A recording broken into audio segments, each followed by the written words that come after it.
Okay, so let me make sure I got this right. You mean to tell me that only a week ago, Real Madrid was sitting in first position on top of Barcelona with a 2-point advantage. After Barcelona lost the match against Girona, we were being trolled hard, but at the same time, we were quite frustrated because we know that we got robbed in that match against Girona. But nonetheless, Real Madrid fans were extremely happy that they were sitting on top of us. They were celebrating as if they had already won La Liga. Okay, that's fair. We were too. But then what happens? A week later, brother, Real Madrid are now sitting 4 points behind Barcelona after only 2 matches in La Liga played. What happened? Well, first of all, from Barcelona's perspective, they decided to go and win their next 2 matches in La Liga, which was against Levante and which was recently against Villarreal. At the same time, Lamine Yamal, since he missed his penalty against Girona, which essentially led to the defeat of Barcelona, decided to turn into prime Lamine Yamal to score a hat-trick against Villarreal to give them the victory and put Barcelona 4 points on top of Real Madrid. But now what happened with Real Madrid? Well, since going 2 points on top of Barcelona and celebrating as if again they won already La Liga, which again I don't necessarily blame them for, but since then they decided to go out and play against Osasuna away from home. Not an easy opponent, but they decide to lose and give Barcelona again the victory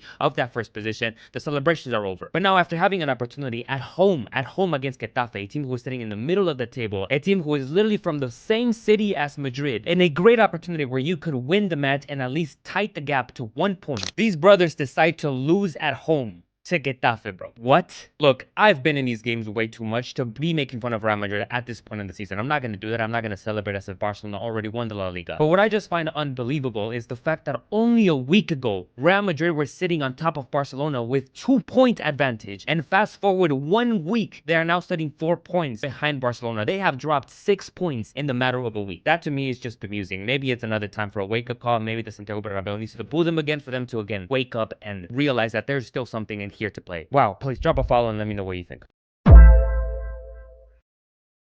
Oh my goodness, bro. Hansi Flick might actually be preparing the craziest comeback of all time. And literally nobody saw it coming. You see, currently Hansi Flick is going through a dilemma. Namely being, what exact formation should he prepare against Atletico de Madrid, given that they have to come back from a 4-0 defeat? And one of the leading formations at this moment is the traditional 3-4-3. With this formation, Hansi Flick would have an insanely different amount of options to hurt Atletico de Madrid. Let's talk about them. Number 1 is the wide diamonds for progression. With this formation, Barcelona's numbers in the midfield would significantly increase. Their ability to create not only triangles, but even diamonds would be increasingly superior. This could increase their chances of scoring. The second one is that this formation makes it possible for Barcelona to attack with 5 players when the wingbacks push high. The third one is the opportunity to create more channel runs by the center attacking midfielders and even the striker. The fourth one is that the team could put higher numbers inside the box on those crosses. And the last one is that this formation is the best one for transition. With more numbers in the middle of the park, Barcelona could win the ball quicker, which would mean that they could therefore transition quicker, counter-attack, and score a goal. The last time that Barcelona used this formation was against PSG when they first lost 4-0 and then used it at the Camp Nou and won 6-1. And now it seems that Hansi Flick could be using it all over again. But here's the thing about this. Right now there's a great debate as to whether Ferran Torres should start in tomorrow's match or whether Hansi Flick should just put Dani Olmo as a false 9. If he puts Dani Olmo as a false 9, then this could theoretically help Barcelona more by adding more numbers in the middle of the park, which would just increase their chances of scoring. But with Ferran Torres at the attack, there would be a natural finisher right there. But against somebody like Atletico de Madrid who are going to be sitting right in the back, I think Barcelona can benefit more by putting in a false 9. I can't wait to see what Hansi Flick does. Please drop a follow and let me know what you think.